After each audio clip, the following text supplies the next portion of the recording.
మనతో పాటు సురేష్ గారు, ఈ బడ్జెట్ నుంచి మీరేం ఎక్స్పెక్ట్ చేస్తూ ఉన్నారు? ఎందుకంటే చార్ట్ అకౌంటెంట్గా మీరు ఉన్నప్పుడు మీకు చాలా ఇంకా ఇంకా ఇన్ డీటెయిలింగ్ చాలా తెలుస్తూ ఉంటాయి. అండ్ మోర్ ఓవర్ ఇంకోటి ఏంటంటే, ఈసారి బడ్జెట్ నుంచి రియల్ ఎస్టేట్ రంగం మీద కూడా చాలా పెద్ద ఎత్తున ఊతం ఇచ్చేలాగా కొన్ని పథకాలు ఏమైనా వస్తే మంచిది అనేటువంటిది కూడా రియల్ ఎస్టేట్ రంగం చాలా చూస్తుంది. అండ్ స్పెషల్గా హౌసింగ్ ఫైనాన్సెస్ పైన లేదా హౌసింగ్ లోన్స్ తీసుకున్న వాళ్ళపైన వచ్చేటువంటి ట్యాక్స్ రిడక్షన్స్ విషయంలో కావచ్చు. సార్, ఇప్పుడు గవర్నమెంట్ బడ్జెట్ ప్రవేశపెడుతుంది అని అంటే అందరి ఎక్స్పెక్టేషన్స్ ఉంటాయి. ఇన్కమ్ ట్యాక్స్ లెవెల్ నుంచి మొదలు పెడితే అన్ని రకాల వస్తువుల మీద పన్నులు తగ్గాలని, శాలరీ పీపుల్ కు ఆ ఇన్కమ్ ట్యాక్స్ స్లాబ్ ఏదైతే ఉందో పెరగాలని అందరికీ ఆశలు ఉంటాయి సార్. ప్రతి బడ్జెట్ కన్నా ముందు ఏదైతే గవర్నమెంట్ బడ్జెట్ వస్తుంది అనగానే ప్రతి ఒక్క సెగ్మెంట్ నుంచి పలానా ఈ కోరిక రావాలి, పలానా ఇది కావాలి, పలానా అది కావాలని కోరుకుంటారు. అది సహజం. కానీ ఏ గవర్నమెంట్ కూడా అందరినీ సాటిస్ఫై చేయడం అనేది కుదరది. అండ్ మోర్ ఓవర్ సార్, మన భారతదేశంలో జనాభా 130 కోట్ల మంది ఉన్నారు దాదాపు. Only 6.68% of people only they are filing returns. Income tax returns file చేసేది 6.68% సార్. అంటే 8 కోట్ల నుంచి 9 కోట్ల మంది ప్రజలు మాత్రమే ఇన్కమ్ ట్యాక్స్ రిటర్న్స్ ఫైల్ చేస్తుంది. కార్పొరేట్ కావచ్చు, ఇండివిజువల్స్ కావచ్చు, ఫర్మ్స్ కావచ్చు, ప్రైవేట్ లిమిటెడ్ ఫర్మ్స్ కావచ్చు, అన్ని కలిపి 9 కోట్ల రిటర్న్స్ ఫైల్ అవుతున్నాయి సార్. అంటే ఒక బడ్జెట్ రావాలంటే ఈ 9 కోట్ల మంది ఫైల్ చేసే ఏదైతే ఇన్కమ్ ట్యాక్స్ కానివ్వండి, కార్పొరేట్ ట్యాక్స్ కానివ్వండి, అన్ని కలిపి వచ్చే బడ్జెటే వచ్చే ట్యాక్స్లనే పరిగణలోకి తీసుకొని వాళ్ళు దాన్ని అలొకేషన్ చేస్తారు డిఫరెంట్ సెగ్మెంట్ వైజ్ గా.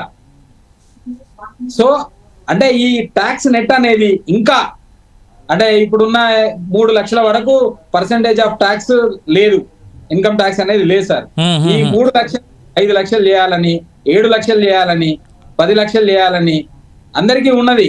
కాకపోతే దానికి అనుగుణంగా ఎక్కడైతే ట్యాక్స్ ఎవేషన్ అవుతుందో, ఎక్కడైతే ట్యాక్స్ కట్టట్లేదు, ఎక్కడైతే ట్యాక్స్ ను ఎగగొడుతుందో వాళ్ళందరినీ కూడా ట్యాక్స్ పరిధిలోకి తీసుకొస్తే సార్ అన్నట్టు అందరికీ అన్ని సెగ్మెంట్ల వారికి, ఎంఎస్ఎంఈలకు కానివ్వండి, అగ్రికల్చర్ సెగ్మెంట్ కానివ్వండి, ఇండస్ట్రీ సెగ్మెంట్ కానివ్వండి, అందరికీ హ్యాపీగా అలొకేట్ చేయొచ్చు వచ్చే పర్సెంటేజ్ ఆఫ్ ట్యాక్స్ బట్టి.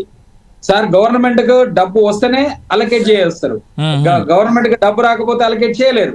బడ్జెట్ అనేది ఏంటి సార్? వచ్చే రూపాయిని ఎలా ఖర్చు పెడతారు, వచ్చే రూపాయిని ఎలా ఏ సెగ్మెంట్ కు ఖర్చు పెడతారు అనేది ఇంపార్టెంట్. దాంట్లో శాలరీకి ఎక్కువిస్తారా, ఎంఎస్ఎంఈలకు ఎక్కువిస్తారా, ఇండస్ట్రియల్ కి ఎక్కువిస్తారా, రియల్ ఎస్టేట్ కి ఎక్కువిస్తారా అనేది సెకండరీ. కానీ వచ్చే రూపాయి ఎంత ఎక్కువ రావాలని కోరుకోవాలనేది నా అభిప్రాయం సార్. ఇంట్రెస్టింగ్ పాయింట్ తీసుకొచ్చారు సురేష్ గారు. నాకు తెలిసి మనం ఆ వైపుగా కూడా చర్చను తీసుకెళ్తే బాగుంటుందేమో. How can we increase more number of tax payers to the country అనేటువంటిది. మేబీ నెక్స్ట్ క్వశ్చన్ దానికే వెళ్దాం. ముందైతే ఫస్ట్ ఇప్పుడు జనరల్ గా 130 కోట్ల మంది జనాభాలో 9 కోట్ల మంది మాత్రమే ఇన్కమ్ ట్యాక్స్ ఫైలర్స్ ఉన్నారు. Right, true.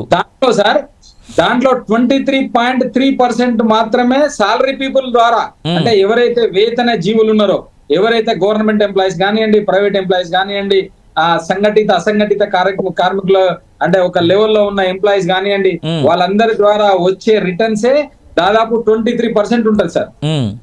సో అంటే 1/4 ఆఫ్ 8 crores ఆర్ 9 crores వాళ్ళే ఫైల్ చేస్తున్నారు. మిగతాదంతా కార్పొరేట్ ట్యాక్స్ కానివ్వండి, మిగతా వాళ్ళు ఫైల్ చేసే రిటర్న్స్ ఉన్నాయి.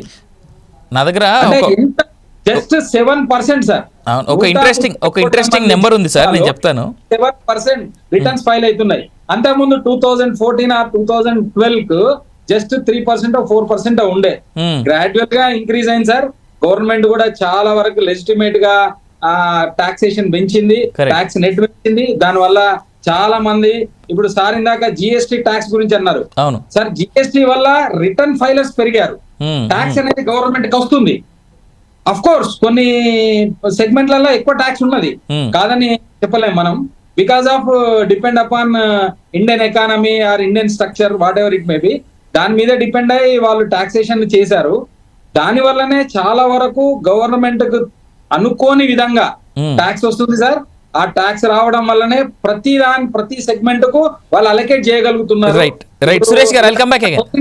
రైట్ కంటిన్యూ చేద్దాం మనం. రైట్, మనతో పాటు జితేంద్ర గారు ఉన్నారు, బీజేపీ ప్రతినిధి అండ్ బీజేపీ కార్పొరేటర్. జితేంద్ర గారు, ఈసారి బడ్జెట్ నుంచి ఏం ఎక్స్పెక్ట్ చేయొచ్చు అంటారు?